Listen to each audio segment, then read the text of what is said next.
Visual Studio Code has an advantage in that just about everything about it can be configured and customized and changed. And that includes the way it responds, what your keyboard command shortcuts do, but also just the way it looks and the way it feels, your theme, that we call it. And this is more than just a personal aesthetic choice. I think there's some real value in having a development environment that is comfortable and familiar and easy for you to use. Programming should be fun, first and foremost. And in order for it to be fun, the tools have to look like a fun tool that you want to use. So here on screen is what I would call a naked installation of Visual Studio Code. This is what it looks like when you first install and fire up Visual Studio Code. And I don't know, to me this is a little bit busy, but let's talk about themes first and foremost so you can change the way the overall application looks. To change our themes, you're going to open up the command palette, which is Control-Shift-P. Now this is Command-Shift-P on Macintosh, and get used to that keyboard shortcut. That brings up this nice search bar right at the top of the window here where you can type in whatever you would like to type in. You'll notice that I've recently changed my color theme, so that comes up right at the top. But you can search just by typing. If I type theme, you'll see it brings up some different commands that have the word theme in them. The one that I want to look at is this very first one here, Preferences Color Theme.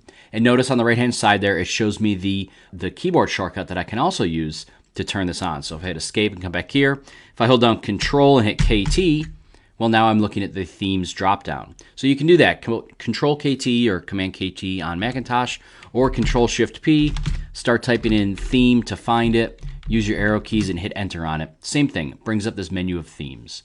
Now themes come in two general styles, light and dark. You notice it defaults to dark, and that's because us developers, we like our dark themes that look dark, and I don't know. Dark is very popular. It's certainly, I prefer dark themes.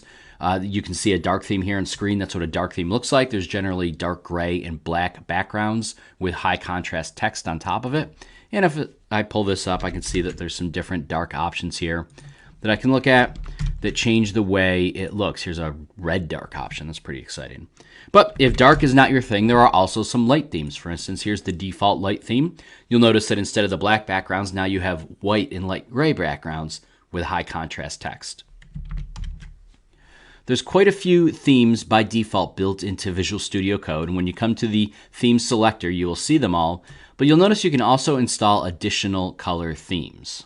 Now when you select that, it's going to launch the extensions marketplace for you, and it's going to filter it down to the category themes. We'll talk about more the extensions marketplace in another video, but here you can see that it's just filtering down to all the different themes that are available inside of the marketplace. This is kind of like an app store for themes. And if you're thinking, man, that's a lot of themes, yeah, you're not wrong. There are a ton of different options. You can Google search for different themes. There are light themes, there are dark themes, there are high contrast themes, there are low contrast themes. Dracula Official, that's kind of a fun one here. You can see down here a little screenshot of what it looks like. It's got some black background, a dark theme, but with some really interesting fun colors. There are themes that are good for color blindness, if that is something that you deal with. There are themes that are good for low light environments, themes that are good for high light environments. You get the idea. There's a lot of themes, and it's important, I think, for us to find one that we like.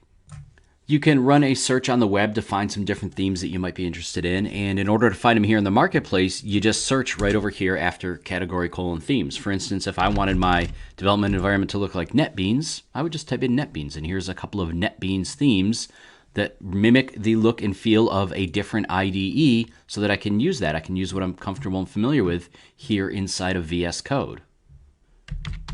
For my money, I'm just going to use the built-in default dark theme. I happen to be comfortable and familiar with this theme, and it works for me, so that's what I'm going to use, but you are welcome to personalize the themes as much as you want, and you can even look up and find some tutorials on how you can customize the theme files, I believe it's in JSON, to create your own theme, your own custom theme. You don't have to use one that someone else built. You can build your own theme if you'd like. Now, the next thing that I want to talk about is the font choice. And this, again, may seem like a fairly aesthetic choice, but I think it's important. You want your font to look useful and helpful. Now, your font changes are made in a slightly different place. Instead of Control-Shift-P, we're going to hit Control, comma, or Command, comma on Mac to open up, you can see here, the Settings tab. When I open up the Settings tab, I can just type what I'm searching for right into the bar at the top, similar to the command palette, and this is going to find what I'm looking for. So if I type in font, I can see here is my font family. This is where I control the font family. And Consolas and Courier New, this is basically a markdown of fonts. So this will first look for the Consolas font on your system, and if it doesn't find it, then it'll use Courier New, and if it doesn't find that, it'll use a font called Monospace, which I believe is installed with Visual Studio Code itself. Now, I've installed a separate font altogether, a good one for development, a free font called Firacode, F-I-R-A-C-O-D-E. And I like Firacode because it allows you to use something called font ligatures. Let me show you what those are. So I've typed in Firacode as my font, and if we come back here, I've now updated my font to Firacode. I really like this font. I think it's a nice, enjoyable font. And take a look here at my JavaScript. Don't worry about what it does. For instance, look at the double equals right there. Notice how it looks like two separate equal signs, because that's exactly what it is, two separate equal signs. When I enable font ligatures and come back to this file, look at that. It looks like one long equal sign now. Font ligatures allow you to replace those little symbols with nice, cleaner symbols. For example, in the less than or equal to symbol down here has become just one little symbol. You can see it looks like a less than or equal to combined into one. So font ligatures, I think, are really nice, and they can really clean up and help change the way that your fonts look on your system. Another one, if Firacode is not your speed, is one called Victor Mono. And I believe it has a space in it. Let's take a look real quick. Yeah, here's the Victor Mono font. So again, a slightly different font, a little cleaner, a little more compact. If you have a lot of code that you want to squish onto the screen and this doesn't bother you so much, then you can go with this. Honestly, there are 1,000,001 fonts. There's a different font for every personality taste out there. Again, hit a web search, find a font that you like, install it on your system, and then use it inside of VS Code by editing your settings. I would once again recommend that you look up one that uses font ligatures, that enables font ligatures. Both Victor Mono and Firacode do, I believe. Yeah, Firacode or Victor Mono has those as well, because that can help clean up your code. But if you don't like them, don't use them. Get rid of them. Just leave it unchecked or find a font that doesn't use them. Not going to hurt my feelings, right? The last thing I'd like to talk about is something called icon themes, and this is different than the overall Visual Studio Code theme. To start with, I'm going to open up a folder over here in my Explorer. And having done this, you'll see it lists out the files in this folder. And with each file, there's a little icon next to it. Yeah, these icons are customizable. You do not have to use those icons. Fire up your command palette again, Control-Shift-P or Command-Shift-P, and look for Preferences File Icon Theme. Again, you just type in the word theme, and there it is, Preferences File Icon Theme. Now, from this list of file icon themes, you can change the icons. For instance, SETI, which is the default one that we see here, can be changed to minimal if we want. And you notice minimal looks a lot simpler. Those are just, all the different file types have the same simple little file indicator. Nothing really fancy about it. There are additional file icon themes, of course, that you can install from the marketplace, just like you could with themes, overall themes for the entire VS Code system.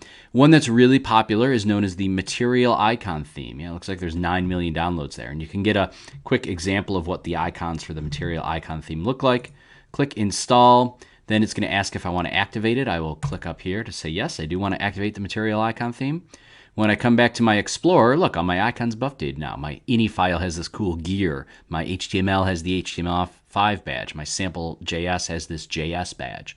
So a lot of different icon themes that you can look through, can find the one that you like, and maybe even that is particularly suited to the type of development that you're going to be doing. So different themes might be better suited for different types of files and different types of programming. So that covers the themes and fonts for your VS Code installation. I hope this has been informative for you, and I'd like to thank you for viewing.